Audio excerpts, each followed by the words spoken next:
Hello കുട്ടികളെ, നമ്മൾ കഴിഞ്ഞ വീഡിയോയിൽ ഏത് കംപ്ലീറ്റ് ചെയ്തിട്ടുണ്ട്? പി ബ്ലോക്കിന്റെയും എഫ് ബ്ലോക്കിന്റെയും ക്യാരക്ടറിസ്റ്റിക്സ് കംപ്ലീറ്റ് ആക്കിയിട്ടുണ്ട് അല്ലേ?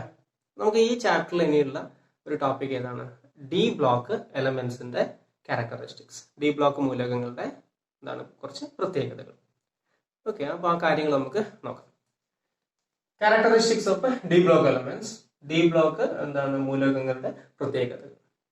നമുക്കറിയാം, പീരിയോഡിക് ടേബിളിൽ നമ്മൾ എലമെന്റ്സ് ഒക്കെ മുമ്പേ പരിചയപ്പെട്ടതാണ്. എന്നാലും ജസ്റ്റ് നമുക്ക് നോക്കാം. ഡി ബ്ലോക്കിൽ ആരൊക്കെ വരിക? സ്കാൻഡിയം, പിന്നെ ആരാണ്? ടൈറ്റാനിയം, വനേഡിയം, ക്രോമിയം, മാംഗനീസ്, പിന്നെ ആരാണ്? അയൺ, കൊബാൾട്ട്, നിക്കല്, കോപ്പർ, സിങ്ക്, ഇങ്ങനെയാണ് അല്ലെ. ഇനിയാണ് നമ്മൾ നോക്കേണ്ടത്. താഴത്തേക്ക് ഇപ്പോ ഇട്രിയം, പിന്നെ ആരാണ്? ലന്താനം, പിന്നെ ആരാണ്? ആക്ടീനിയം, ഇവരൊക്കെയാണ് വരുന്നത്. ഇത് വരുന്നത് സ്കാൻഡിയം തുടങ്ങുന്നത് ഈ സീരീസ് സ്കാൻഡിയം, ടൈറ്റാൻ, സ്കാൻഡിയം മുതൽ സിങ്ക് വരെയുള്ള ആൾക്കാർ ഫോർത്ത് പീരിയഡിലാണ്. ഇട്രിയം മുതൽ അങ്ങോട്ട് വരുന്ന ആൾക്കാർ ഫിഫ്ത്ത് പീരിയഡിലാണ്. ഓക്കെ, ലന്താനം മുതൽ അങ്ങോട്ട് വരുന്ന ആൾക്കാർ സിക്സ്ത് പീരിയഡിലാണ്. ഈ ആക്ടീനിയം മുതൽ അങ്ങോട്ട് വരുന്ന ആൾക്കാർ ഏത് പീരിയഡാണെന്ന് അറിയോ? സെവൻത് പീരിയഡിലാണ്. നിങ്ങൾ മനസ്സിലാക്കേണ്ട കാര്യം, 4, 5, 6, 7 പീരിയഡുകളായിട്ടാണ് നമ്മുടെ ആര് കാണപ്പെടുന്നത്? ട്രാൻസിഷൻ എലമെന്റുകൾ എന്ന് വിളിക്കപ്പെടുന്ന, ഓക്കെ, ട്രാൻസിഷൻ ഞാൻ പറഞ്ഞിട്ടില്ല ഡെഫിനേഷൻ, ജസ്റ്റ് നോക്കുക. ഡി ബ്ലോക്ക് മൂലകങ്ങൾ കാണപ്പെടുന്നു. ഏതൊക്കെയാണ്? 4ാമത്തതിലും 5ാമത്തതിലും 6ാമത്തതിലും 7ാമത്തതിലും. അത് നമുക്ക് ഈ പോയിന്റ് കൂടെ അറിയുന്നതാണ്. സ്കാൻഡിയം വരുന്ന ഗ്രൂപ്പ്, അല്ലെ സ്കാൻഡിയം, ഇട്രിയം, ലന്താനം, ആക്ടീനിയം ഒക്കെ വരുന്ന ഗ്രൂപ്പ് മൂന്നാമത്തെ പീരിയഡ്, മൂന്നാമത്തെ ഗ്രൂപ്പാണ്. ദെൻ 4, 5, 6, 7, 8, 9, 10, 11 എത്ര ഗ്രൂപ്പ് വരെ വരും? 12ാം ഗ്രൂപ്പ് വരെ വരും. ഓക്കെ, അപ്പൊ നമുക്ക് വേണ്ട ഫസ്റ്റ് പോയിന്റ്, നിങ്ങൾക്ക് നേരത്തെ പറഞ്ഞതുപോലെ തന്നെ നമുക്ക് ഓരോ പോയിന്റുകളായിട്ട് പറഞ്ഞു പോകും. കഴിഞ്ഞ എസിന്റെയും പിന്റെയും എഫിന്റെയും ഒക്കെ കേസിൽ പറഞ്ഞതുപോലെ ഫസ്റ്റ് ഓഫ് ഓൾ നോക്കിക്കോ, ഏത് ഗ്രൂപ്പ് മുതൽ ഏത് ഗ്രൂപ്പ് വരെയാണ്? ഗ്രൂപ്പ് 3 മുതൽ ഗ്രൂപ്പ് 3 to 12. ഓക്കെ, ഇനി ഇതിൽ വരുന്ന മൂലകങ്ങൾ മെറ്റൽസ് ആണോ, നോൺ മെറ്റൽസ് ആണോ, മെറ്റലൈറ്റ്സ് ആണോ? ഇവരൊക്കെ എന്താണ്? മെറ്റൽസ് ആണ്. എന്താണ്? ലോഹങ്ങളാണ്. ഇപ്പൊ scandium, titanium, vanadium, chromium, manganese, molybdenum ഉണ്ട്, ടങ്സ്റ്റൺ ഉണ്ട്, കൊബാൾട്ട് ഉണ്ട്, നിക്കൽ ഉണ്ട്, ഓക്കെ, സിങ്ക്, കാഡ്മിയം, മെർക്കുറി ഉണ്ട്, ഓക്കെ, കോപ്പർ, സിൽവർ, ഗോൾഡ് ഉണ്ട്. ഇവരൊക്കെ എന്താണ്? മെറ്റൽസ് ആണ്. അപ്പൊ അടുത്ത പോയിന്റ് ഓർത്ത് നോക്കുക, എന്താണ്? ഇവര് മെറ്റൽസ് ആണ്, ലോഹങ്ങളാണ്. ഇനി ഒരു പോയിന്റ് ഉണ്ട്. These elements, these D block elements are also called transition elements. Transition elements എന്നാണ് വിളിക്കുക. Transition elements. ഓക്കെ, മലയാളത്തിൽ സംക്രമണ മൂലകങ്ങൾ, സംക്രമണ മൂലകങ്ങൾ എന്നാണ് ഇവർ വിളിക്കുന്നത്. അതിന് റീസണും കാര്യങ്ങളൊക്കെ ഉണ്ട്. അതൊക്കെ നിങ്ങൾ എവിടെ പഠിക്കുന്ന അറിയാം? ഹയർ ലെവലിൽ നിങ്ങൾ പഠിക്കും. ഇപ്പൊ ജസ്റ്റ് എന്ത് ചെയ്യുക? ട്രാൻസിഷൻ എലമെന്റ്സ് അല്ലെങ്കിൽ സംക്രമണ മൂലകങ്ങൾ എന്ന് വിളിക്കും. അപ്പൊ ഏതൊക്കെ പീരീഡിന്റെ ഭാഗമാണ്? യെസ്, 3ാമത്തെ പീരീഡ് ആണോ? അല്ല, ഏതൊക്കെ പീരീഡ് ആണ്? 4ാമത്തെ പീരീഡിന്റെ പാർട്ടാണ്. പിന്നെ ഏതാണ്? 5ാമത്തെ പീരീഡ്, 6ാമത്തെ പീരീഡ്, പിന്നെ ഏത് പീരീഡില്? 7ാമത്തെ പീരീഡ്. ഓക്കെ, ഏത് ഗ്രൂപ്പ് മുതൽ ഏത് ഗ്രൂപ്പ് വരെയാണ്? ഗ്രൂപ്പ് 3 മുതൽ 12 വരെ. ഇവരൊക്കെ ആരാണ്? മെറ്റൽസ് ആണ്. ഈ മൂലകങ്ങളെ പൊതുവായിട്ട് വിളിക്കുന്ന പേരെന്താണ്? ട്രാൻസിഷൻ എലമെന്റ്സ്, മലയാളത്തില് സംക്രമണ മൂലകങ്ങൾ എന്ന് വിളിക്കും. ഓക്കെ, അവിടെ ഒരു പോയിന്റ് ഓർത്തു വെക്കാൻ ഉണ്ട്. ഈ ഇതുമായിട്ട് ബന്ധപ്പെട്ടിട്ട് നമ്മുടെ ഏറ്റവും ലാസ്റ്റ് ഗ്രൂപ്പ്, അതായത് ഇപ്പോ 12ാമത്തെ ഗ്രൂപ്പിൽ വരുന്ന പ്രധാനപ്പെട്ട ആൾക്കാർ സിങ്ക്, അതേപോലെ തന്നെ കാഡ്മിയം, തൊട്ട് താഴെ വരുന്ന ആൾക്കാരാണ് മെർക്കുറി. ഇവിടെയും എലമെന്റ് ഒക്കെ കണ്ടെത്തിയിട്ടുണ്ട്. ഈ സിങ്ക്, കാഡ്മിയം, മെർക്കുറി 3 മാത്രം ഓർത്തു വെക്കുക. സിങ്കിനെയും കാഡ്മിയത്തെയും മെർക്കുറിയെയും വിളിക്കുന്ന പേരാണ് pseudo transition elements. Pseudo transition elements എന്ന് വിളിക്കും. സ്യൂഡോ ട്രാൻസിഷൻ എലമെന്റ്സ്, മലയാളത്തില് കപട സംക്രമണ മൂലകങ്ങൾ. എന്താ വിളിക്കാൻ? കപട സംക്രമണ മൂലകങ്ങൾ. എന്തുകൊണ്ടാണ് കപട സംക്രമണ മൂലകങ്ങൾ എന്ന് വിളിക്കുന്നത്? കാപട്യം എന്ന് നിങ്ങൾക്ക് അറിയണം അല്ലെ? അതിന്റെ ഇംഗ്ലീഷാണ് സ്യൂഡോ എന്ന് പറയുന്നത്. എന്താ അതിന്റെ മീനിങ്? ഡി ബ്ലോക്കിൽ തന്നെയാണ് സിങ്കും കാഡ്മിയം മെർക്കുറി ഉൾക്കൊള്ളിച്ചിട്ടുള്ളത്. പക്ഷേ ഈ സിങ്കും കാഡ്മിയം മെർക്കുറിയും, അതായത് 12ാം ഗ്രൂപ്പ് മൂലകങ്ങൾ ഡി ബ്ലോക്ക് എലമെന്റ്സിന്റെ എല്ലാ സ്വഭാവങ്ങളും കാണിക്കുന്നില്ല. ഓക്കെ, അതിന്റെ റീസണും കാര്യങ്ങളൊക്കെ പറയാനുണ്ട്. അതായത് ഡി ബ്ലോക്ക് മൂലകങ്ങളുടെ ഈ ട്രാൻസിഷൻ എലമെന്റ്സിന്റെ ഡെഫിനിഷനിൽ ആര് വരുന്നില്ല? 12ാം ഗ്രൂപ്പ് മൂലകങ്ങൾ വരുന്നില്ല.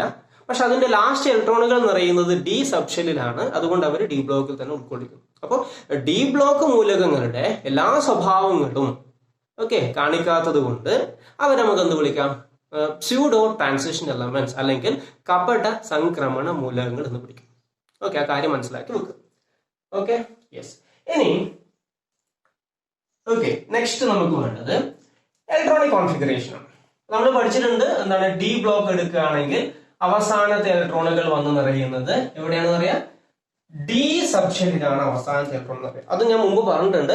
അവസാനത്തെ ഷെല്ലിലല്ല, തൊട്ട് മുമ്പിലത്തെ ഷെല്ലിലാണ് നിറയുന്നത്. അവസാനത്തെ ഷെല്ല് തൊട്ട് മുമ്പിൽ തന്നെ എന്ത് വിളിച്ചു? നമ്മൾ പെനൽറ്റിമേറ്റ് എന്ന് വിളിച്ചു. ഓക്കെ, അപ്പൊ നോക്കുക. ഇപ്പോ സ്കാൻഡിയം എടുക്കുകയാണ്. സ്കാൻഡിയം അപ്പൊ നിങ്ങൾക്ക് ഇലക്ട്രോണിക് കോൺഫിഗറേഷൻ ഒക്കെ അറിയുന്നതാണ്. ഏറ്റവും ലാസ്റ്റത്തെ രണ്ട് കേസ് മാത്രം ഞാൻ എഴുതുകയാണ്. സ്കാൻഡിയത്തിന്റെ കേസിൽ 3d1 4s2 എന്ന് വരും. ടൈറ്റാനിയത്തിന്റെ കേസിൽ 3d2 4s2 എന്ന് വരും. വനീലത്തിന്റെ കേസിൽ 3d3 4s2 എന്ന് വരും. ബാക്കിയൊക്കെ നമുക്ക് അറിയുന്നതാണ്. ക്രോമിയത്തിന്റെ കേസിൽ എന്താ വരിക? യെസ്, ക്രോമിയത്തിന്റെ കേസിൽ 3d5 4s1 എന്ന് വരും. മാഗ്നീസിന്റെ കേസിലോ 3d5 4s2 എന്ന് വരും. അയണിന്റെ കേസിൽ 3d6 4s2 എന്ന് വരും. കൊബാൾട്ടിന്റെ കേസിൽ 3d7 4s2. നിക്കലിന്റെ കേസിൽ 3d8 4s2 എന്ന് വരും ലാസ്റ്റേത്തത്. കോപ്പറിന്റെ കേസിൽ 3d10 4s1 എന്ന് വരും. സിങ്ക് അതിന്റെ കേസ് എന്താ വരിക? 3d10 4s2 എന്ന് വരും. നമ്മൾ പറഞ്ഞത് തന്നെയാണ് നേരത്തെ. ഓക്കെ, അതായത് സ്കാൻഡിയം സീരീസിന്റെ കേസ് ഒരു കാര്യം കൂടി മനസ്സിലാക്കി വെക്കുക. നേരത്തെ നമ്മൾ പറഞ്ഞു 4ാം പീരീഡിലുണ്ട്, 5ാം പീരീഡിലുണ്ട്, 6ാം പീരീഡിലുണ്ട്, 7ാം പീരീഡിലുണ്ട് ആര്? സംക്രമണ മൂലകങ്ങൾ. അല്ലെങ്കിൽ നോക്കിക്കോ, ഇപ്പൊ സ്കാൻഡിയം നമ്മൾ എടുക്കുകയാണ്. സ്കാൻഡിയത്തിന്റെ കേസിൽ electronic configuration 1s2 2s2 2p6 3s2 3p6 4s2 3d1 4s2 3d1 ഉണ്ട്. ഓക്കെ, ഡീന് നമ്മൾ എന്താ ചെയ്യുക? തേർഡ് ഷെല്ലിലേക്ക് തിരിച്ചു എഴുതുകയാണ്. അപ്പൊ എന്ത് കിട്ടും? 3d1 4s2 എന്നായിട്ട് മാറും. ഇതൊക്കെ നമ്മൾ പഠിച്ചത് തന്നെയാണ്. ഇതിനകത്ത് ശ്രദ്ധിക്കേണ്ട കാര്യം, അവസാനത്തെ ഇലക്ട്രോൺ എന്ന് പറയുന്നത് അവസാനത്തെ ഷെൽ ഏതാണ്? 4ആണ്. അതിന് തൊട്ട് മുമ്പിലത്തെ ഷെല്ലാണ് 3ാമത്തെ ഷെൽ. അപ്പൊ ഇലക്ട്രോൺ എവിടെയാണ് നിറഞ്ഞത്? അവസാനത്തെ ഇലക്ട്രോൺ നിറഞ്ഞത് എന്താണ്? അവസാനത്തെ ഷെല്ലിന്റെ ഉള്ളിലത്തെ ഷെല്ലിലാണ്. ആ ഷെല്ലിനെ ഇംഗ്ലീഷിൽ നമ്മൾ എന്ത് വിളിക്കും? പെനൾട്ടിമേറ്റ് ഷെൽ എന്ന് വിളിക്കും. ഓക്കെ, അതായത് നിങ്ങൾ ഓർത്ത് നോക്കുക, അവസാനത്തെ ഇലക്ട്രോൺ വന്ന് നിറയുന്നത്, അല്ലെങ്കിൽ പൂരണം നടക്കുന്നത്, വന്ന് നിറയുന്നത് എവിടെയാണ്? അവസാനത്തെ ഷെല്ലിന്റെ ഉള്ളിലുള്ള, അവസാനത്തെ ഷെല്ലിന്റെ തൊട്ട് മുമ്പുള്ള ഷെല്ലിലാണ്. പഠിച്ചതാണ് അല്ലെ? ഷെല്ലിലാണ്. Okay, that is the last electron is enters or filled in the penultimate shell.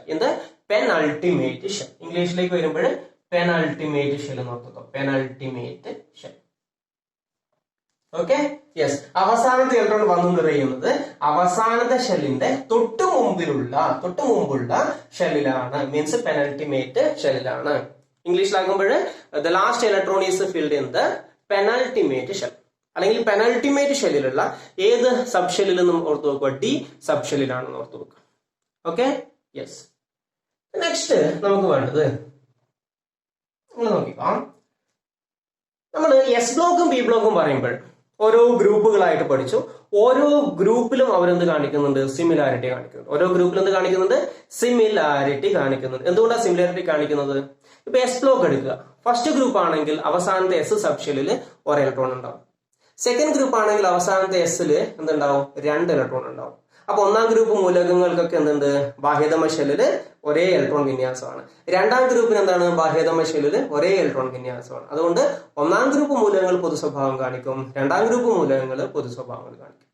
Okay, ഇനി ഈ കേസ് എടുക്കാം. നിങ്ങൾ ആരെടുക്കാണ്? നമ്മള് എന്താണ്? ഡി ബ്ലോക്ക് എടുക്കുകയാണ്. ഓക്കെ, ഞാൻ ഈ സ്കാൻഡിയത്തിന്റെ തൊട്ട് താഴെയുള്ള മൂലകം, സ്കാൻഡിയത്തിന്റെ തൊട്ട് താഴെ ആരാന്നറിയോ? ഇട്രിയോൺ.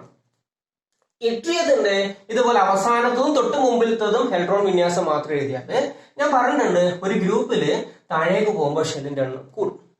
ഇത് 3d1 4s2 എന്നാണ്. അപ്പൊ തൊട്ട് താഴെ വരുമ്പോൾ 3 4 ആയിട്ട് മാറും, 4 5 ആയിട്ട് മാറും. അപ്പൊ എന്തായിട്ട് മാറിയത്? യെസ്, 4d1 5s2 എന്ന് പറയും. ഓക്കെ. എന്നാൽ അതേപോലെ ടൈറ്റാനിയത്തിന്റെ കേസിലാണെങ്കിൽ നോക്കൂ 3d2 4s2 ആണ് ടൈറ്റാനിയം. ടൈറ്റാനിയത്തിന് തൊട്ട് താഴെ വരുന്നത് സിർക്കോണിയം എന്ന് പറയുന്ന എലമെന്റാണ്. സിർക്കോണിയം സിർക്കോണിയത്തിന്റെ കേസിൽ എന്ത് വരും? 3d2 4s2 എന്തായിട്ട് മാറും? 3d3 അല്ല, എന്താ വരിക? 3 4 ആയിട്ട് മാറും. 4d2 പിന്നെന്താണ് 5s2 ആയിട്ട് മാറും. അപ്പൊ നിങ്ങൾ നോക്കിക്കോ, ഗ്രൂപ്പ് എടുക്കുക. സ്കാൻഡിയവും ഇട്രിയും എടുത്തു. ബാഹ്യതമ ഷെല്ലില് ഇലക്ട്രോൺ വിന്യാസം എന്താണ്? 4s2. ഇവിടെ എന്താണ്? 5s2. ഷെല്ല് മാറിയെന്നേ ഉള്ളൂ. എസിൽ 2 ഇലക്ട്രോൺ, ഇഡിയും എസിൽ 2 ഇലക്ട്രോൺ. തൊട്ട് മുമ്പിലത്തെ ഡിയിൽ 1 ഇലക്ട്രോൺ, തൊട്ട് മുമ്പിലത്തെ ഡിയിൽ 1 ഇലക്ട്രോൺ. മീൻസ് ഇലക്ട്രോണിക് കോൺഫിഗറേഷൻ എന്തുണ്ട്? സാദൃശ്യം കാണിക്കുന്നുണ്ട്. അതുപോലെ പീരിയഡ് എടുക്കുക നിങ്ങൾ. എന്താ? സ്കാൻഡിയം സീരീസ് ഒക്കെ ഈ ഒരു സീരീസ് എടുക്കുക. 3d1 4s2, 3d2 4s2, 3d3 4s2. Means മിക്ക കേസിലും ബാഹ്യതമ ഷെല്ലിലുള്ള ഇലക്ട്രോൺ എന്താണ്? 4s2 ആണ്. ചില എക്സെപ്ഷണൽ കേസ് ഒക്കെ വരുന്നുണ്ട്. മിക്ക സ്ഥലങ്ങളിലും ബാഹ്യതമ ഷെല്ലിൽ 4s2 ആണ്. ക്ലിയർ ആണല്ലോ? മീൻസ് എസ് സബ് ഷെല്ലിൽ എന്ത് കാണിക്കും? എത്ര ഇലക്ട്രോൺ ഉണ്ട്? 2 ഇലക്ട്രോൺ ഉണ്ട്. അപ്പൊ അതുകൊണ്ട് നമുക്ക് ഇങ്ങനെ പറയാം, സംക്രമണ മൂലകങ്ങളുടെ പീരിയഡിലും അതേപോലെ ഗ്രൂപ്പിലും എന്ത് കാണിക്കുന്നുണ്ട്? ഗുണങ്ങളില് സാദൃശ്യം കാണിക്കുന്നുണ്ട്. എവിടെ കാണിക്കുന്നുണ്ട്? ഗ്രൂപ്പിലും പീരിയഡിലും ഗുണങ്ങളിൽ സാദൃശ്യം കാണിക്കുന്നുണ്ട്. കാരണം എന്താണ്? ബാഹ്യതമ ഷെല്ലിലെ ഇലക്ട്രോൺ വിന്യാസം ഒരുപോലെ ആയിട്ട് വരുന്നുണ്ട്. ഗ്രൂപ്പിലും വരുന്നുണ്ട്, പീരിയഡിലും ഇലക്ട്രോൺ വിന്യാസം, ബാഹ്യതമ ഷെല്ലിലെ ഇലക്ട്രോൺ വിന്യാസം ഒരുപോലെ വരുന്നുണ്ട്. യെസ്. അപ്പൊ നമുക്ക് എന്ത് പറയാം? they shows similarities in properties in group as well as periods. Okay. അതായത് ഗ്രൂപ്പിലും സിമിലാരിറ്റി കാണിക്കുന്നുണ്ട്, പീരിയഡിലും സിമിലാരിറ്റി കാണിക്കുന്നു. മലയാളത്തില് സംക്രമണ മൂലകങ്ങള് ഗ്രൂപ്പിലും പീരിയഡിലും എന്താണ്? സ്വഭാവങ്ങളില് സാദൃശ്യം കാണിക്കുന്നു. കാരണം എന്താണ്? ബാഹ്യതമ ഷെല്ലിൽ ഇലക്ട്രോൺ വിന്യാസം ഒരുപോലെ വരുന്നുണ്ട്. ഗ്രൂപ്പിലും ഒരുപോലെ വരുന്നുണ്ട്, പീരിയഡിലും ഒരുപോലെ വരുന്നുണ്ട്. ഓക്കെ. യെസ്. ദെൻ നമുക്ക് വേണ്ടത്, അപ്പൊ എന്തൊക്കെ പറഞ്ഞു? ഗ്രൂപ്പ് 3 മുതൽ 12 വരെ മെറ്റൽസ് ആണ്, ട്രാൻസിഷൻ എലമെന്റ്സ് ആണ്. ഓക്കെ. ഇവരെന്ത് വിളിക്കും? സംക്രമണ മൂലകങ്ങൾ എന്ന് വിളിക്കും. എന്നാൽ സിങ്കും കാഡ്മിയം മെർക്കുറിയും സ്യൂഡോ അല്ലെങ്കിൽ കപട സംക്രമണ മൂലകങ്ങൾ എന്നാണ് വിളിക്കുന്നത്. അവസാന ഇലക്ട്രോൺ വന്ന് നിറയുന്നത് ബാഹ്യതമ ഷെല്ലിന്റെ തൊട്ട് മുമ്പിലത്തെ ഷെല്ലിലാണ്. Means penultimate ഷെല്ലിലാണ്. അവര് എന്ത് കാണിക്കുന്നുണ്ട്? പീരിയഡിലും സാദൃശ്യം കാണിക്കുന്നുണ്ട് പ്രോപ്പർട്ടീസില്, ഗ്രൂപ്പിലും സാദൃശ്യം കാണിക്കുന്നുണ്ട് പ്രോപ്പർട്ടീസിൽ. ഓക്കെ. യെസ്. ഇനി നമുക്ക് വേണ്ടത് ഇവരുടെ ഓക്സിഡേഷൻ സ്റ്റേറ്റ് ആണ്. ഓക്സീകരണാവസ്ഥ.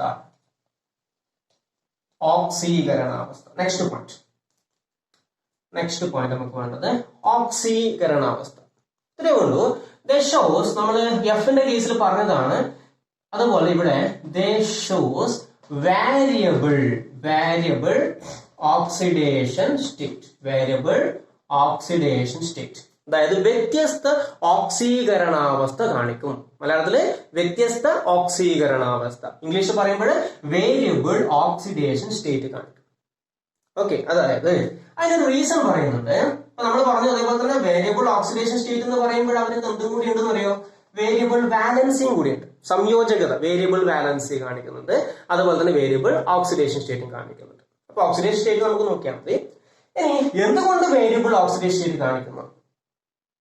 നമ്മൾ വാലൻസി എന്ന് പറഞ്ഞ എന്താണ് മനസ്സിലാക്കിയുള്ള കാര്യം? രാസപ്രവർത്തനങ്ങൾ ഏർപ്പെടുമ്പോൾ ഇലക്ട്രോണുകൾ വിട്ടുകൊടുക്കാം, ഇലക്ട്രോണുകൾ സ്വീകരിക്കാം, അല്ലെങ്കിൽ ഇലക്ട്രോണുകളെ ഷെയർ ചെയ്യാം. ആ നമ്പറാണ് വാലൻസി എന്ന് പറയുന്നത്.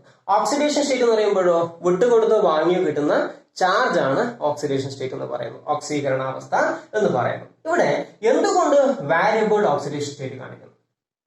ഓക്കെ. എന്തുകൊണ്ടാണ് വാരിയബിൾ ഓക്സിഡേഷൻ സ്റ്റേറ്റ് കാണിക്കുന്നത് നോക്കി നിങ്ങള്. ഈ കേസ് ഞാൻ എടുക്കുകയാണ്. ഇപ്പൊ 3d1 4s2 എന്ന് പറഞ്ഞു അല്ലെ. 4s2 ഞാൻ ജനറൽ ആയിട്ട് എഴുതുകയാണ്. ns എന്ന് എഴുതിക്കൂടെ? അവസാനത്തത് ns എന്ന് എഴുതാം. ns എന്ന് എഴുതാം. 4 അവസാനത്തെ ഷെല്ലിന് ഞാൻ കോമൺ ആയിട്ട് n എന്ന് കൊടുത്തു. അപ്പൊ ns. തൊട്ട് മുമ്പിലത്തെ ഷെല്ല് 4 നിന്ന് 1 കുറച്ചത് അല്ലെ, n നിന്ന് 1 കുറക്കും. അപ്പൊ എനിക്ക് എങ്ങനെ എഴുതാം? n-1d എന്ന് എഴുതാം. n-1d എന്ന് എഴുതാം. അപ്പൊ നിങ്ങൾ മനസ്സിലാക്കേണ്ട കാര്യം, സംക്രമണ മൂലകങ്ങളുടെ കേസില് അവസാനത്തെ എസ് സബ്ഷെല്ലിന്റെയും തൊട്ട് മുമ്പിലുള്ള ഡി സബ്ഷെല്ലിന്റെയും എനർജി, ഊർജം ഏകദേശം എന്താണ്? തുല്യമാണ്. ഇത് മനസ്സിലാക്കി വെച്ചാൽ മതി. ഓക്കെ. അതായത് സംക്രമണ മൂലകങ്ങളുടെ കേസില് അവസാനത്തെ എസ് സബ്ഷെല്ലിന്റെയും തൊട്ട് മുമ്പിലുള്ള ഡി സബ്ഷെല്ലിന്റെയും എന്താണ്? ഊർജം ഏകദേശം ഒരുപോലെയാണ്. അതുകൊണ്ട് തന്നെ സംക്രമണ മൂലകങ്ങൾ രാസപ്രവർത്തനങ്ങൾ ഏർപ്പെടുമ്പോൾ അവസാനത്തെ എസിലുള്ള ഇലക്ട്രോണിനും അതിന് തൊട്ട് മുമ്പിലുള്ള ഡിയിലുള്ള ഇലക്ട്രോണിനും ഇൻവോൾവ് ചെയ്യാണ്ടി പറ്റും. മീൻസ് എസിലെ ഇലക്ട്രോണും രാസപ്രവർത്തനത്തിൽ ഏർപ്പെടാൻ പറ്റും, ഡിയിലുള്ള ഇലക്ട്രോണും രാസപ്രവർത്തനത്തിൽ ഏർപ്പെടാൻ പറ്റും. അങ്ങനെ വരുന്ന സമയത്ത് എന്താണ് അവർക്ക് വേരിയബിൾ ഓക്സിഡേഷൻ സ്റ്റേറ്റ് കാണിക്കും. മീൻസ് ഒരു ഇലക്ട്രോൺ വിട്ടുകൊടുക്കുന്ന കേസുകളുണ്ട്, +1 ഓക്സിഡേഷൻ സ്റ്റേറ്റ് കാണിക്കുന്നവരുണ്ട്, +2 ഓക്സിഡേഷൻ സ്റ്റേറ്റ് കാണിക്കുന്നവരുണ്ട്, +3, +4, +5, +6, +7 ഒക്കെ എന്താണ് ഓക്സിഡേഷൻ സ്റ്റേറ്റ് കാണിക്കുന്നവരുണ്ട്. അപ്പൊ മനസ്സിലാക്കി വെക്കുക. ഓക്കെ, എന്താണ് NSന്റെയും N-1Dയുടെയും എനർജി പറയും. ഞാനിത് ഇങ്ങനെ മനസ്സിലാക്കി ഇങ്ങനെ ചുരുക്കി പറഞ്ഞതേ ഉള്ളൂ. അപ്പൊ ഊർജ്ജം തുല്യമായതുകൊണ്ട് ഈ രണ്ട് എന്താണ് സബ്ഷെല്ലിലുള്ള ഇലക്ട്രോണുകൾക്കും രാസപ്രവർത്തനങ്ങൾ ഏർപ്പെടാം. നമ്മൾ പറഞ്ഞു ഇവരെന്താണ് ലോഹങ്ങളാണ്. ലോഹങ്ങൾ രാസപ്രവർത്തനങ്ങൾ ഏർപ്പെടുമ്പോൾ ഇലക്ട്രോൺ എന്ത് ചെയ്യുന്നു? വിട്ടുകൊടുത്ത് എന്ത് ഓക്സിഡേഷൻ സ്റ്റേറ്റ് കിട്ടുന്നവർക്ക് പോസിറ്റീവ് ഓക്സിഡേഷൻ സ്റ്റേറ്റ് കിട്ടുന്നു. അപ്പൊ മനസ്സിലാക്കി they shows variable oxidation state. അവർ വ്യത്യസ്ത ഓക്സീകരണാവസ്ഥ കാണിക്കുന്നുണ്ട്. ഓക്കെ, അപ്പൊ അതിനകത്ത് ഒരു എക്സാമ്പിൾ ഒന്ന് നോക്കിക്കോ. ഫെറസ് സൾഫേറ്റ് ടെക്സ്റ്റിൽ കൊടുത്തിട്ടുണ്ട്. Ferrous sulphate FeCl2. അതുപോലെ തന്നെ മറ്റൊരു കോമ്പൗണ്ട് ആണ് അയണിന്റെ ഫെറസ് ക്ലോറൈഡ് മതി, സൾഫേറ്റ് ഉണ്ട്, ferrous chloride and ferric chloride FeCl2 and FeCl3. ഇതില് FeCl2 എന്ന് പറയുമ്പോൾ അയണിന്റെ ഓക്സിഡേഷൻ സ്റ്റേറ്റ് എത്ര വരുന്ന അറിയോ? അപ്പൊ നമുക്കറിയാം FeCl2 ക്ലോറിന്റെ എത്രയാണ് ഓക്സിഡേഷൻ സ്റ്റേറ്റ് വരിക? -1 ആണ്. അയണ്ടത് എത്രയാണ് വരുന്നത് അറിയാം? അയണ്ടത് +2 ആണ്. Iron +2 oxidation state. FeCl3 iron എന്ന് പറയുന്നത് +1 ഓക്സിഡേഷൻ, അതാണ് +3 ഓക്സിഡേഷൻ സ്റ്റേറ്റ് ആണ്. ഓക്കെ, അതുപോലെ കോപ്പറിന്റെ ക്ലോറൈഡുകൾക്ക് CuCl ഉണ്ട്, അതേപോലെ തന്നെ CuCl2 ഉണ്ട്. ഇതില് കോപ്പറിന്റെ ഓക്സിഡേഷൻ സ്റ്റേറ്റ് +1 ആണ്. രണ്ടാമത്തെ കേസില് കോപ്പറിന്റെ ഓക്സിഡേഷൻ സ്റ്റേറ്റ് എത്രയാണ്? +2 ആണ്. അപ്പൊ വ്യത്യസ്ത ഓക്സീകരണാവസ്ഥ കാണും. അതുമായിട്ട് ബന്ധപ്പെട്ട പ്രോബ്ലംസ് ചെയ്യാനുണ്ട്, ലാസ്റ്റ് നമുക്ക് ചെയ്യാം. ഓക്കെ, അപ്പൊ ഇപ്പൊ നിങ്ങൾ എന്താണ് മനസ്സിലാക്കി വെക്കാൻ? They shows variable oxidation state. Okay, yes. Next one, ഈ വർക്ക് നമ്മൾ ലാസ്റ്റ് ചെയ്യും. ഇപ്പൊ ഈ പോയിന്റ് മാത്രം ഓർത്ത് നോക്കുക. They shows variable oxidation state. അപ്പൊ എന്റെ റീസൺ എന്താണ്? ബാഹ്യതമ ഷെല്ലിലെ എസിന്റെയും തൊട്ടു മുമ്പിലുള്ള ഡിയിലെയും എന്താണ് എനർജി, ഡി സബ്ഷെല്ലിന്റെ എനർജി ഏകദേശം തുല്യമായതുകൊണ്ട് ആ രണ്ട് സബ്ഷെല്ലിലെ ഇലക്ട്രോണുകൾക്കും രാസപ്രവർത്തനങ്ങൾ ഏർപ്പെടാൻ പറ്റും. ഓക്കെ, ഇനി അടുത്തൊരു പോയിന്റ് നമുക്ക് പറയാനുള്ളത് ദേ ഫോംസ് കളേർഡ് കോമ്പൗണ്ട്സ്.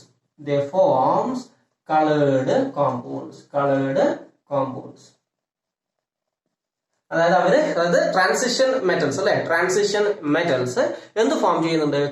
നിറമുള്ള സംയുക്തങ്ങൾ ഫോം ചെയ്യുന്നുണ്ട്. They forms coloured compounds. Okay, ഇനി അതിന് റീസൺ നിങ്ങൾ ഓർത്തു വെക്കുക. Due to transition metal ions, transition metal ions, അതായത് ട്രാൻസിഷൻ മെറ്റലുകളുടെ അയോണുകളാണ് എന്ത് കാരണമാകുന്നത്? നിറത്തിന് കാരണമാകുന്നത്. ഇത് അപ്ലിക്കേഷൻ ഇതിനകത്തേക്ക് നോക്കിയോ, നമ്മുടെ ചില ഗ്ലാസ് ഉണ്ട്, കളേർഡ് ഗ്ലാസിനകത്ത്, അതുപോലെ നമ്മുടെ ഓയിൽ പെയിന്റിങ്സ്. ഓക്കെ, ഇതിനകത്തേക്ക് എന്താണ് ട്രാൻസിഷൻ മെറ്റൽസിന്റെ സംയുക്തങ്ങൾ വരുന്നത്. നിങ്ങൾ ഇത്രമാത്രം പഠിച്ചു നോക്കുക. ട്രാൻസിഷൻ മൂലകങ്ങൾ അല്ലെങ്കിൽ എലമെന്റ്സ് എന്ത് ഫോം ചെയ്യുന്നുണ്ട്? കളേർഡ് കോമ്പൗണ്ടുകൾ, നിറമുള്ള സംയുക്തങ്ങൾ രൂപീകരിക്കുന്നുണ്ട്. ഓക്കെ, അതിന് കാരണം എന്താണ്? ട്രാൻസിഷൻ അല്ലെങ്കിൽ സംക്രമണ മൂലകങ്ങളുടെ അയോണുകളാണ് അതിന് കാരണമായിട്ട് വരുന്നത്. ഇതിന്റെ അപ്ലിക്കേഷൻ എവിടെ വരുന്നുണ്ട്? ഗ്ലാസിനകത്ത് വരുന്നുണ്ട്. പിന്നെ ഇതിനകത്താണ് ഓയിൽ പെയിന്റിങ്ങിനകത്തൊക്കെ ഇതിന്റെ അപ്ലിക്കേഷൻ വരുന്നത്. ഓക്കെ, നെക്സ്റ്റ് നമുക്ക് വേണ്ടത് ഇതുമായിട്ട് കളറുമായിട്ട് കണക്ട് ചെയ്തിട്ട് കുറച്ച് എക്സാമ്പിൾസ് കൊടുത്തിട്ടുണ്ട് അവിടെ. യെസ്, ഒന്ന് കോപ്പർ സൾഫേറ്റ് എന്ന് പറയുന്നത്. കോപ്പർ സൾഫേറ്റിൽ ട്രാൻസിഷൻ മെറ്റൽ ആരാണ്? കോപ്പർ ആണ്. അതിന്റെ നിറം എന്താണെന്ന് അറിയോ? ബ്ലൂ ആണ് കോപ്പർ സൾഫേറ്റ്. ഓക്കെ, മറ്റൊരു example ferrous sulphate formula FeSO4 എന്ന് വരും. ഫെറസ് സൾഫേറ്റിന്റെ നിറം എന്താണെന്ന് അറിയോ? ലൈറ്റ് ഗ്രീൻ ആണ് ഫെറസ് സൾഫേറ്റിന്റെ നിറം. ഓക്കെ, ദെൻ മറ്റൊന്ന് അമോണിയം ഡൈക്രോമേറ്റ് എന്ന് പറയും. ഞാൻ ഫോർമുല വെറുതെ എഴുതാം, ജസ്റ്റ് നിങ്ങൾ നോക്കുക. NH4 Cr2O7 എന്ന് പറയും. അമോണിയം ടെക്സ്റ്റ് നോക്കിയിട്ട് പേര് നിങ്ങൾ എഴുതി വെക്കുക. അമോണിയം ഡൈക്രോമേറ്റ് എന്നാണ് പറയാം. അവിടെ വരുന്ന ട്രാൻസിഷൻ മെറ്റൽ ആരാണ്? ക്രോമിയം ആണ്. അതെന്താണ് വരുന്നത്? നമ്മുടെ എന്ത് കളർ എന്ന് പറയാം? ഒരു ഓറഞ്ച് കളേർഡ് ആയിട്ടാണ്, ഓറഞ്ച് കളർ. മറ്റൊരു എക്സാമ്പിള് കൊബാൾട്ട് നൈട്രേറ്റ്. കൊബാൾട്ടിന്റെ നൈട്രേറ്റ് എന്ന് പറയുന്നതാണ്. Cobalt nitrate. കൊബാൾട്ട് നൈട്രേറ്റിന്റെ കളർ എന്ന് വെച്ചാല് കൊബാൾട്ട് നൈട്രേറ്റിന്റെ ലൈറ്റ് പിങ്ക് കളറാണ്. കൊബാൾട്ട് നൈട്രേറ്റ് ലൈറ്റ് പിങ്ക് കളറാണ്. ലൈറ്റ് പിങ്ക്, ഇളം എന്താണ് പിങ്ക് നിറം വരും. മറ്റൊരു എക്സാമ്പിൾ ഉണ്ട് പൊട്ടാസ്യം പെർ മാംഗനേറ്റ്, KMnO4 എന്ന് പറയുന്ന ആൾ. പൊട്ടാസ്യം പെർ മാംഗനേറ്റ് എന്ന് പറയും. ഫോർമുല ഇപ്പൊ നമുക്ക് അങ്ങനെ ആവശ്യമില്ല, എന്നാലും ജസ്റ്റ് നോക്കുക. KMnO4 potassium per manganate. അതിൽ വരുന്ന ട്രാൻസിഷൻ മെറ്റൽ ആരാണ്? അല്ലെങ്കിൽ സംക്രമണ മൂലകം മാംഗനീസ് ആണ്. ഓക്കെ, അതിന് ഓൾമോസ്റ്റ് ഒരു പർപ്പിൾ കളറാണ് വരിക. പർപ്പിൾ കളറാണ് വരുന്നത്. അപ്പൊ നിങ്ങൾ എന്ത് നോക്കുക? അവര് കളേർഡ് സംയുക്തങ്ങൾ ഉണ്ടാക്കുന്നു മനസ്സിലാക്കി വെക്കുക. എക്സാമ്പിൾ ജസ്റ്റ് നോക്കുക. കോപ്പർ സൾഫേറ്റ് ബ്ലൂ ആണ്. ഫെറസ് സൾഫേറ്റ് എന്താണ്? ലൈറ്റ് ഗ്രീൻ ആണ്. അമോണിയം ഡൈക്രോമേറ്റ് ഓറഞ്ച് ആണ്. കൊബാൾട്ട് നൈട്രേറ്റ് ലൈറ്റ് പിങ്ക് ആണ്. പൊട്ടാസ്യം എന്താണ്? പെർമാംഗനേറ്റ് എന്താണ്? പർപ്പിൾ ആണ്. അപ്പൊ ജസ്റ്റ് ഓർത്ത് നോക്കുക, ട്രാൻസിഷൻ മെറ്റലിന്റെ സംയുക്തങ്ങൾ മിക്കവയും നിറമുള്ളവയാണ്. അതിന് കാരണം എന്താണ്? ട്രാൻസിഷൻ മെറ്റൽ അയോണുകളാണ്, അല്ലെങ്കിൽ സംക്രമണ മൂലകങ്ങളുടെ അയോണുകളാണ് എന്തിന് കാരണമാകുന്നത്? നിറത്തിന് കാരണമാകുന്നത്. Okay, yes. അപ്പൊ നമ്മൾ എന്തൊക്കെ പഠിച്ചു? ഗ്രൂപ്പ് 3 മുതൽ 12 വരെ ലോഹങ്ങള് സംക്രമണ മൂലകങ്ങൾ എന്ന് വിളിക്കും. സിങ്കും കാഡ്മിയം മെർക്കുറി എന്താണ്? സ്യൂഡോ ട്രാൻസിഷൻ എലമെന്റ്സ് അല്ലെങ്കിൽ കപട സംക്രമണ മൂലകങ്ങളാണ്. അവസാനത്തെ ഇലക്ട്രോൺ ഒന്നു പറയുന്നത് അവസാനത്തിന് തൊട്ട് മുമ്പിലുള്ള ഷെല്ലിലാണ്, പെനൽറ്റിമേറ്റ് ഷെല്ലിലാണ് വരിക. പിന്നെന്താണ്? പ്രോപ്പർട്ടീസ് ഗ്രൂപ്പിലും സിമിലാരിറ്റി കാണിക്കുന്നുണ്ട്, പീരിയഡിലും സിമിലാരിറ്റി കാണിക്കുന്നുണ്ട്, ഇലക്ട്രോണിക് കോൺഫിഗറേഷനിലെ സിമിലാരിറ്റിയാണ് ഇതിന് കാരണം. അവരെന്ത് കാണിക്കുന്നുണ്ട്? വ്യത്യസ്ത ഓക്സീകരണ അവസ്ഥ കാണിക്കുന്നുണ്ട്. എന്ത് ഫോം ചെയ്യുന്നുണ്ട്? നിറമുള്ള സംയുക്തങ്ങൾ രൂപീകരിക്കുന്നുണ്ട്. Okay, yes. നെക്സ്റ്റ് നമുക്ക് വേണ്ടത് നിറമുള്ള സംയുക്തങ്ങൾ കഴിഞ്ഞാൽ ഇവരുടെ കോമ്പൗണ്ടുകൾ അല്ലെങ്കിൽ ട്രാൻസിഷൻ മെറ്റൽസ് ഉൽപ്രേരകങ്ങളായിട്ട് ആക്ട് ചെയ്യുന്നുണ്ട്. എന്തായിട്ട് ആക്ട് ചെയ്യുന്നുണ്ട്? ഉൽപ്രേരകങ്ങളായിട്ട്. ഞാൻ കഴിഞ്ഞ ക്ലാസ്സിൽ പറഞ്ഞിട്ടുണ്ട് കാറ്റലിസ്റ്റ് അല്ലെങ്കിൽ ഉൽപ്രേരകം. എന്താ കാറ്റലിസ്റ്റ് എന്ന് വെച്ചാൽ? What is catalyst? പറഞ്ഞതാണ്, സ്വയം രാസമാറ്റത്തിന് വിധേയമാകാതെ രാസപ്രവർത്തന വേഗതയെ സ്വാധീനിക്കുന്ന ഘടകങ്ങളാണ്. ഒന്നുകിൽ രാസപ്രവർത്തന വേഗത കൂട്ടാം, അല്ലെങ്കിൽ രാസപ്രവർത്തന വേഗത കുറക്കാം. അങ്ങനെയുള്ള ആൾക്കാരെ നമ്മൾ എന്ത് വിളിക്കാം? കാറ്റലിസ്റ്റ് അല്ലെങ്കിൽ ഉൽപ്രേരകം എന്ന് വിളിക്കും. ഓക്കെ, അപ്പൊ അതിനകത്ത് നമ്മൾ മനസ്സിലാക്കേണ്ട കാര്യം എന്ത് ഉണ്ടാക്കുന്നുണ്ട്? Transition metals and their compounds act as catalyst. ഉൽപ്രേരകങ്ങളായിട്ട് സംക്രമണ മൂലകങ്ങളും അവയുടെ സംയുക്തങ്ങളും എന്തായിട്ട് ആക്ട് ചെയ്യുന്നുണ്ട്? ഉൽപ്രേരകങ്ങളായിട്ട് ആക്ട് ചെയ്യുന്നുണ്ട്, ഉൽപ്രേരകങ്ങളായിട്ട് പ്രവർത്തിക്കുന്നുണ്ട്. യെസ്, അതിന് ചില എക്സാമ്പിൾ നിങ്ങൾ നോക്കണം. ഒന്ന്, വനേഡിയം പെന്റോക്സൈഡ്, V2O5 എന്ന് പറയും. വനേഡിയം പെന്റോക്സൈഡ് ഇത് ഉപയോഗിക്കുന്നത് കോണ്ടാക്ട് പ്രോസസ്സിലാണ് ഉപയോഗിക്കുക. അതിന് മലയാളത്തിൽ സമ്പർക്ക പ്രക്രിയ എന്ന് പറയും. ആരുടെ നിർമ്മാണത്തിലാണെന്ന് അറിയോ? സൾഫ്യൂരിക് ആസിഡിന്റെ നിർമ്മാണത്തിൽ. ആരുടെ നിർമ്മാണത്തില്?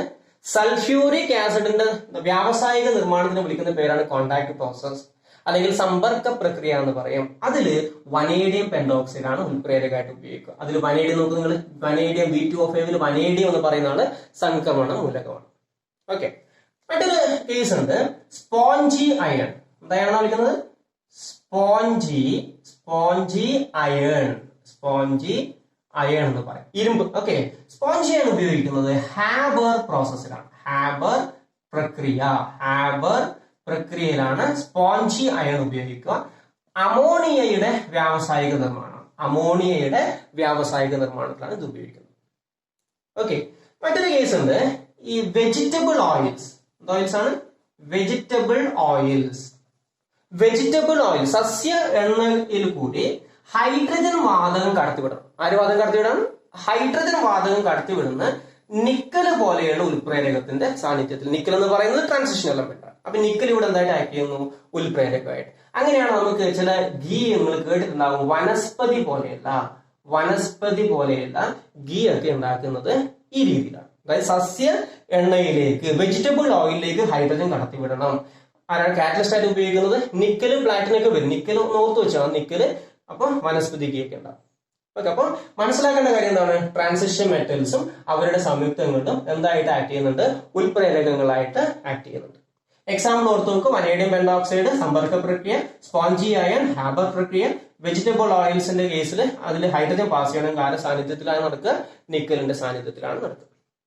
ഓക്കെ, ടെക്സ്റ്റിനകത്ത് ഇതിന്റെ റീസൺ എന്തുകൊണ്ടാണ് ഇവര് എന്താണ് കാറ്റലിസ്റ്റ് ആയിട്ട് ആക്ട് ചെയ്യുന്നത് എന്നതിന് റീസൺ അവിടെ കൊടുത്തിട്ടുണ്ട്. ഇതിനുള്ള റീസൺ ആണ്. എന്താ റീസൺ എന്ന് വെച്ചാല് ഷോസ് വാരിയബിൾ ഓക്സിഡേഷൻ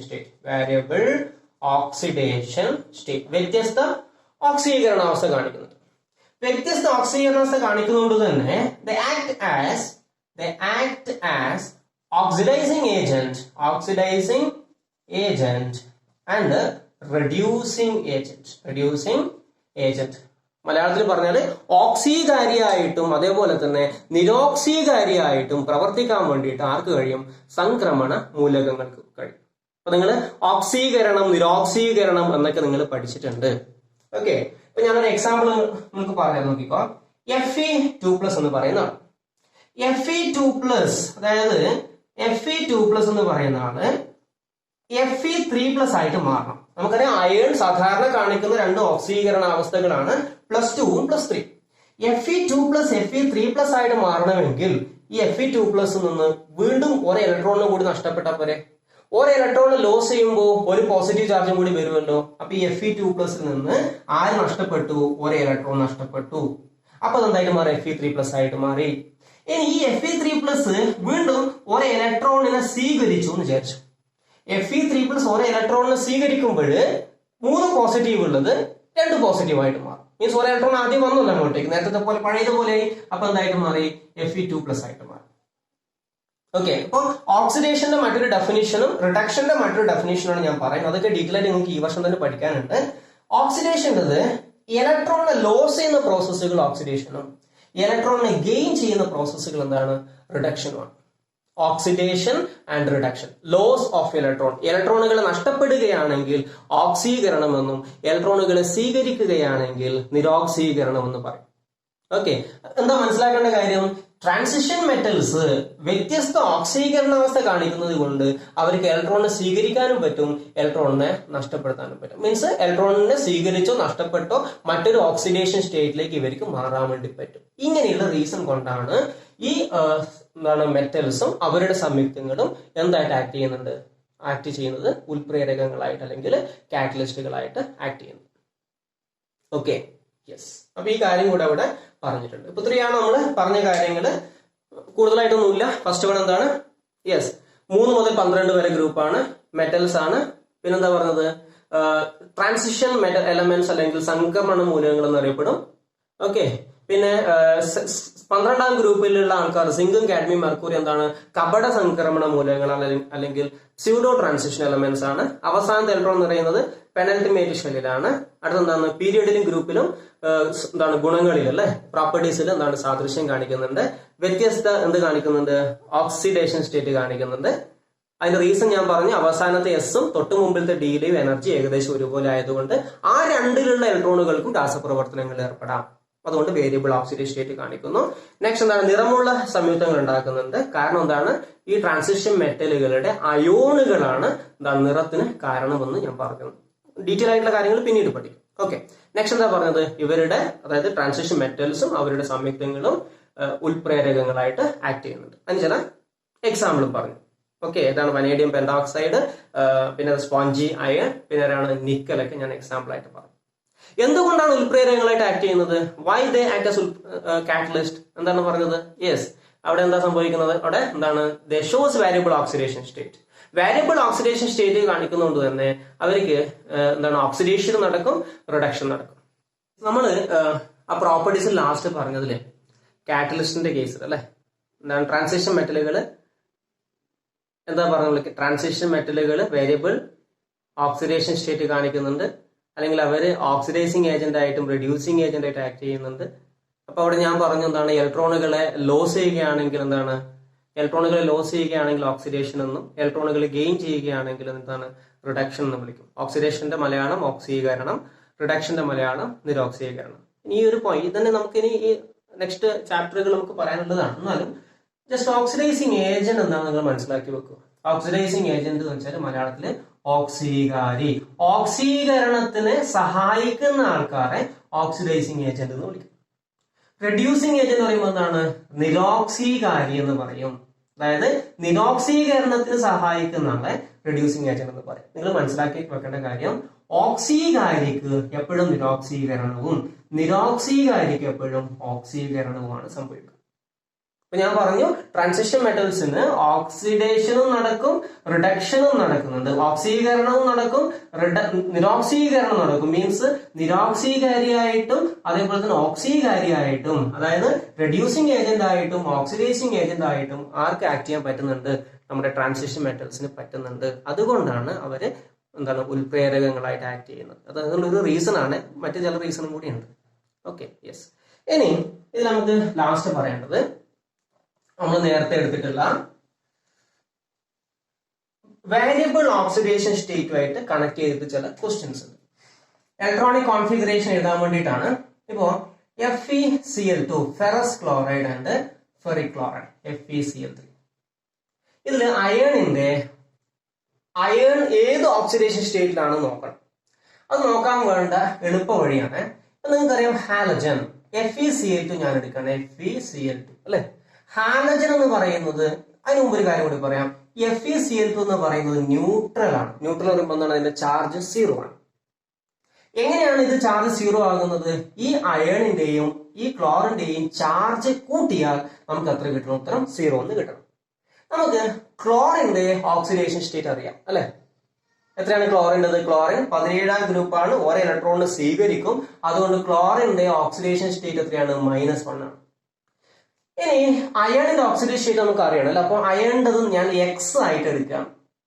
ഈ അയണിൻ്റെതും ക്ലോറിൻ്റെതും മൊത്തം കൂട്ടിയാൽ 0 കിട്ടണം. അതായത് X പ്ലസ് -2 അല്ലെ. X പ്ലസ് ഒരു ക്ലോറിൻ്റെത് -1, രണ്ട് ക്ലോറിൻ്റെത് -2. അപ്പൊ X പ്ലസ് -2 = 0 കിട്ടണം. X -2 = 0. അപ്പോൾ X = എത്ര വരും? +2 എന്ന് വരും. അതായത് ഇവിടെ അയണിന്റെ ഓക്സിഡേഷൻ സ്റ്റേറ്റ് എത്രയാണ്? +2. ഈ രണ്ട് -2 അപ്പുറം പോകുമ്പോൾ +2 അല്ലെ. രണ്ട് പോസിറ്റീവ് സൈൻ ആണ്, +2. അതായത് ആ അയോണ്ട് നമ്മൾ എങ്ങനെ എഴുതും? Fe2+ എന്ന് എഴുതും. ഓക്കെ, ഇതേപോലെ FeCl3 നിങ്ങൾ എടുത്തു. FeCl3 എന്ന് പറയുമ്പോൾ എങ്ങനെ വരിക? ക്ലോറിൻ്റെത് -1ഉം അയണിൻ്റെത് അറിയില്ല. ഇതിന്റെ ടോട്ടൽ ചാർജ് 0 ആണ്, നെറ്റ് ചാർജ് 0 ആണ്. ഇനി അയണിൻ്റെതും ക്ലോറിൻ്റെതും കൂട്ടിയാൽ 0 കിട്ടണം. അപ്പൊ അയണിന്റെ നേരത്തെ പോലെ ഞാൻ X എടുക്കുന്നത്. X പ്ലസ് ഒരു ക്ലോറിൻ്റെത് -1 അല്ലെ. ഒറ്റ ക്ലോറിൻ്റെത് -1, 3 ക്ലോറിന്റെ അപ്പുറത്ത് വരും -3 = 0. അപ്പൊ X -3 = 0. X = എത്ര വന്നു? +3 എന്ന് വരും. -3 അപ്പുറം പോകുമ്പോൾ. അതായത് രണ്ടാമത്തെ കേസിൽ അയൺ ഏത് ഓക്സീകരണ അവസ്ഥയിലാണുള്ളത്? +3. ആ അയോണിനെ നമ്മൾ എങ്ങനെ എഴുതും? Fe3+ എന്ന് എഴുതും. Fe3+ എന്ന് എഴുതും. ഇനി നമുക്ക് വേണ്ടത് ഈ Fe2+ ഫെറസ് എന്നാണ് വിളിക്കുക, Fe3+ ഫെറിക് എന്നാണ് വിളിക്കുക. ഈ രണ്ടിന്റെയും ഇലക്ട്രോൺ വിന്യാസം എഴുതണം. അതിനു മുമ്പ് അയൺ നമുക്കറിയാം. എന്താണ്? Scandium, titanium, vanadium, chromium, manganese, അയണിങ് 21, 22, 23, 24, 25, 26. സ്കാൻഡിയത്തിന്റെ അറ്റോമിക് നമ്പർ 21, 22, 23, 24, 25, 26. അപ്പൊ അയണിന്റെ ഇലക്ട്രോൺ വിന്യാസം നമ്മൾ എഴുതുകയാണ്. നമുക്കറിയാം 1s2, 2s2, 2p6, 3s2, 3p6, 4, 10, 12 വരും 18, 18 4s2, 20, 6 അല്ലേ. ഇതാരാണ്? 3d6 എന്ന് വരും. യെസ്. അപ്പോ മാറ്റി എഴുതുകയാണ്. എങ്ങനെ എഴുതും? 3d6, 3d6, 4s2 എന്ന് എഴുതും. 1s2, 2s2, 2p6, 3s2, 3p6, 3d6, 4s2, 2, 4, 10, 12, 18, 6, 24, 26. ഇതാണ് അയണിന്റെ ഇലക്ട്രോണിക് കോൺഫിഗറേഷൻ. ഇനി Fe2+ എന്ന് പറയുമ്പോൾ എന്താ സംഭവം? Fe2+ എന്ന് പറയുമ്പോൾ അയണിൽ നിന്ന് 2 ഇലക്ട്രോണുകൾ നഷ്ടപ്പെട്ടു.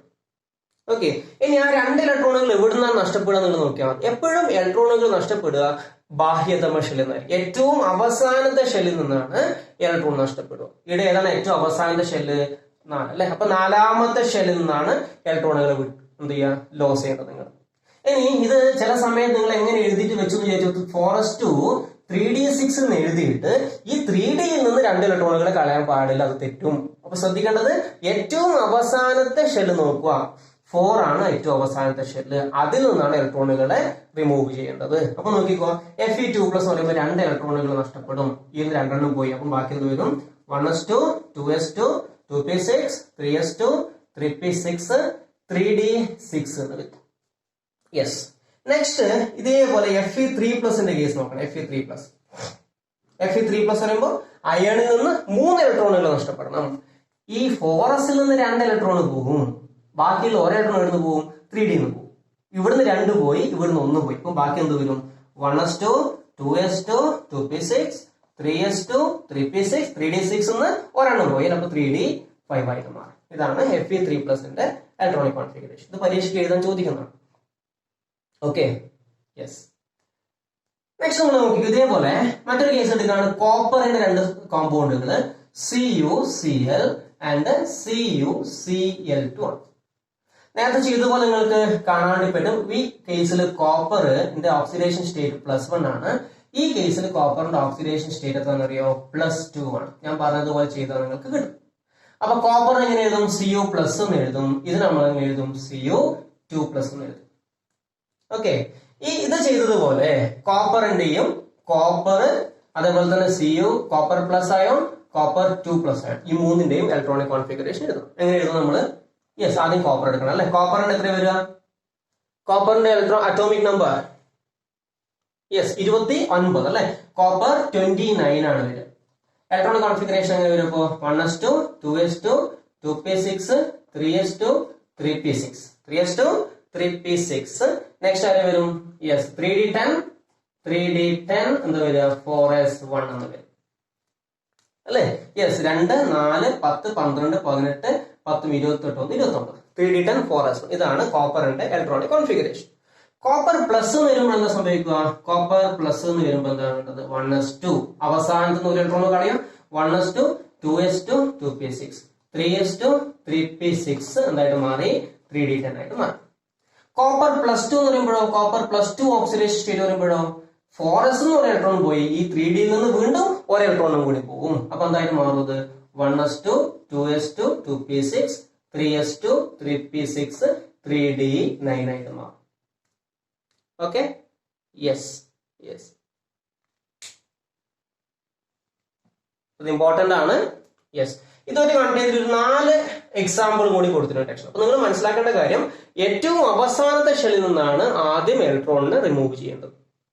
Okay, yes. നെക്സ്റ്റ് മാംഗനീസിന്റെ 4 എക്സാമ്പിൾ ടെക്സ്റ്റിൽ കൊടുത്തിട്ടുണ്ട്. അത് നമുക്ക് ചെയ്തു. മാംഗനീസ്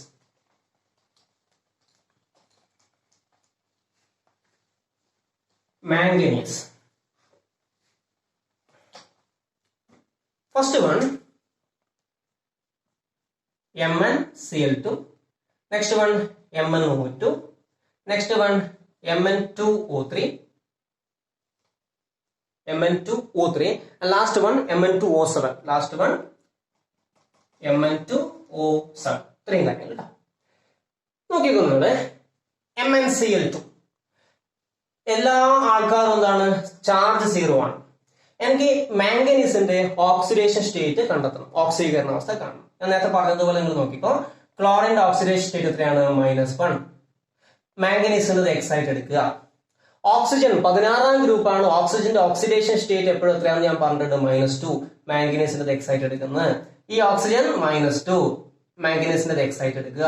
ഇതും -2, ഈ മാംഗനീസിന്റെ എക്സൈറ്റ് എടുക്കുക. ഞാൻ പറഞ്ഞതുപോലെ ഫോളോ ചെയ്യുക.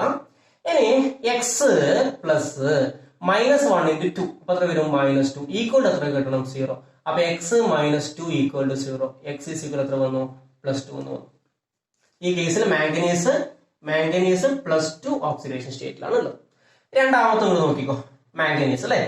x പ്ലസ് ഒരു ഓക്സിജൻ -2, 2 ഓക്സിജൻ അപ്പൊ എത്ര വരും? -2 into 2 -4 ഈക്വൽ ടു 0 കിട്ടണം ചാർജ്. അപ്പൊ x ഈക്വൽ ടു -4 അപ്പുറത്തേക്ക് പോയാൽ +4 എന്ന് കിട്ടി. ഈ കേസ് നോക്കിക്കോ.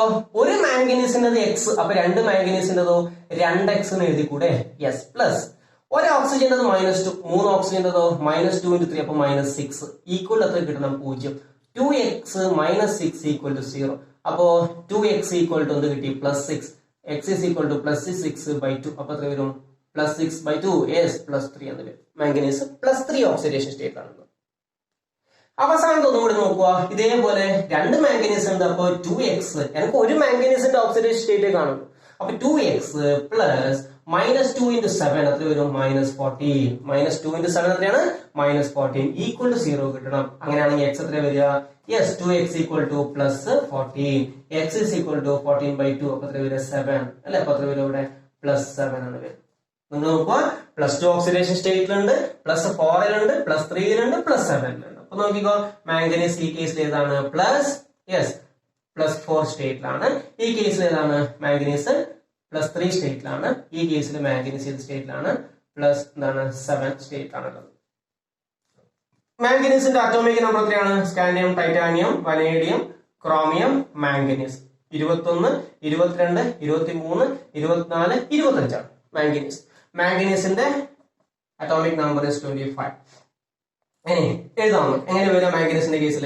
Yes, 1s2, 2s2, 2p6, 3s2, 3p6, then 3d5, 4s2 okay. 4, 10, 12, 18, 2, 20, 5, 25. Yes, ഇനി ആദ്യം ആരെ കേസാണ് നോക്കേണ്ടത് നിങ്ങള്? മാംഗനീസ് Mn2+ നിങ്ങൾ നോക്കിക്കോ. അവസാനത്തിന് 2 ഇലക്ട്രോണിനെ കളയുക. അപ്പൊ 1s2, 2s2, 2p6, 3s2, 3p6, 3d5 എന്നത്. അടുത്തതാരാണ്? Mn3+, +3 സ്റ്റേറ്റില് 3 ഇലക്ട്രോണുകൾ വിട്ടുകൊടുക്കണം അല്ലെ? ഇവിടുന്ന് 2ഉം ഇതിൽ നിന്നും. അപ്പൊ എന്തായിട്ട് മാറും? 4s2 അങ്ങോട്ട് പോയി 3d 4 ആയിട്ട് മാറും. അപ്പൊ 1s2, 2s2, 2p6, 3s2, 3p6, 3d4. Next ഏത് സ്റ്റേറ്റിലാണ് മാംഗനീസ്? +3 ആയി. നെക്സ്റ്റ് ആരാണ്? +4. 4 ഇലക്ട്രോണിന് മാംഗനീസ് കളയണം. ഇവിടുന്ന് 2 എണ്ണവും ഇവിടുന്ന് 2 എണ്ണവും. ബാക്കി എത്ര വരും? ഇപ്പോ 1s2, 2s2, 2p6, 3s2, 3p6, 2ഉം ഇതിൽ 2ഉം. 5 2 പോയാൽ ബാക്കി 3. അപ്പൊ 3d3 എന്ന് വരും. ലാസ്റ്റ് എന്താണ്? മാംഗനീസ് ഏത് സ്റ്റേറ്റിൽ കൊടുത്തിട്ടുണ്ട്? യെസ്, +7 സ്റ്റേറ്റില്. അപ്പോഴോ 2 എണ്ണം ഇവിടുന്ന് പോകും, ഇവിടുന്ന് 5 എണ്ണം പോകും. അപ്പൊ 5 2 7 എണ്ണം പോയി. അപ്പൊ ഇത് അങ്ങോട്ട് പോയിട്ട് ബാക്കി ഇത് വരും. എന്താ കിട്ടുക? Yes, 1s2, 2s2, 2p6, 3s2, 3p6 എന്ന് വരും. ഈ രീതിയിലാണ് അയോണുകളുടെ ഇലക്ട്രോൺ വിന്യാസം നമ്മൾ എഴുതുന്നത്. മനസ്സിലാക്കേണ്ട കാര്യം ഇത്രയേ ഉള്ളൂ. ഏറ്റവും അവസാനത്തെ ഷെല്ലിൽ നിന്നാണ് ആദ്യം ഇലക്ട്രോൺ റിമൂവ് ചെയ്യേണ്ടത്. അതിനുശേഷം തൊട്ടുള്ളിലത്തെ എടുക്കുക. ഓക്കെ, അപ്പൊ ഈ കാര്യം ഒന്ന് എഴുതി പ്രാക്ടീസ് ചെയ്യാം. ഓക്കെ, ഇനി നിങ്ങളുടെ ടെക്സ്റ്റിൽ ഈ ചാപ്റ്റർ നമ്മൾ കംപ്ലീറ്റ് ആയിട്ടുണ്ട്. ഏറ്റവും ലാസ്റ്റ് എഫ് ബ്ലോക്കിന്റെ ക്യാരക്ടറിസ്റ്റിക്സ് ഒക്കെ പറഞ്ഞു കഴിയുന്ന സ്ഥലത്ത് ചെറിയൊരു വർക്ക് കൊടുത്തിട്ടുണ്ട്. അത് നിങ്ങൾ ചെയ്തു നോക്കുക. ഓക്കെ, അപ്പൊ ഇന്ന് പറഞ്ഞ കാര്യങ്ങൾ ഒന്നുകൂടി പറയാം. അതായത് ട്രാൻസിഷൻ മെറ്റൽസ് അല്ലെ, അതായത് ഡി ബ്ലോക്ക് ഗ്രൂപ്പ് 3 മുതൽ 12 വരെ മെറ്റൽസ് ആണ്. പ്രധാനപ്പെട്ട പോയിന്റ്സ് മാത്രം. മെറ്റൽസ് ആണ്. സംക്രമണ മൂലകങ്ങൾ അല്ലെങ്കിൽ ട്രാൻസിഷൻ എലമെന്റ്സ് എന്ന് വിളിക്കും. സിങ്ക്, കാഡ്മിയം, മെർക്കുറിയെ കപട സംക്രമണ മൂലകങ്ങൾ എന്ന് വിളിക്കും. അവസാനത്തെ ഇലക്ട്രോൺ എന്ന് പറയുന്നത് ബാഹ്യതമ ഷെല്ലിന്റെ ഉള്ളിലത്തെ ഷെല്ലിലാണ്, മീൻസ് പെനൾട്ടിമേറ്റ് ഷെല്ലിലാണ്. പിന്നെന്താ പറഞ്ഞത്? എന്താണ്? ഗ്രൂപ്പിലും പീരിയഡിലും സാദൃശ്യം കാണിക്കുന്നുണ്ട് ഗുണങ്ങളില്. പിന്നെന്താണ്? വ്യത്യസ്ത ഓക്സീകരണാവസ്ഥ കാണിക്കുന്നുണ്ട്. നിറമുള്ള സംയുക്തങ്ങൾ ഉണ്ടാക്കുന്നുണ്ട്. ഉൽപ്രേരകങ്ങളായിട്ട് ആക്ട് ചെയ്യുന്നുണ്ട്. Okay, yes. അപ്പൊ ഇതൊന്ന് ചെയ്ത് പഠിക്കുക. ഞാൻ പറഞ്ഞ ആ വർക്ക് നിങ്ങൾ കംപ്ലീറ്റ് ചെയ്യും. പിന്നെ ടെക്സ്റ്റിന്റെ ലാസ്റ്റ് എന്താണ്? വിലയിരുത്താന്നൊക്കെ പറഞ്ഞ് കുറെ ക്വസ്റ്റ്യൻസ് ഒക്കെ കൊടുത്തിട്ടുണ്ട്. അതൊക്കെ ഒന്ന് ചെയ്തു നോക്കും. ഓക്കെ.